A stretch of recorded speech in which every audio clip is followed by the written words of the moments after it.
Wij stonden op Wakaba, op het oefenterrein, waar de drops prachtig plaatsvonden.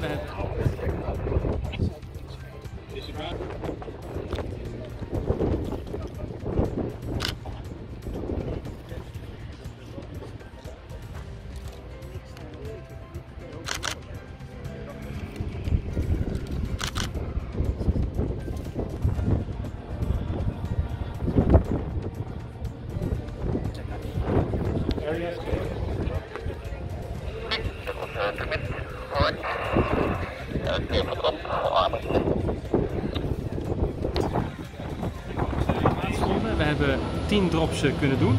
De piloot heeft alles weer vrijgegeven, zodat wij de doos uit het veld konden halen. Maar op de terugweg naar Hato had hij een technisch probleem waarschijnlijk. Dat wordt nu onderzocht.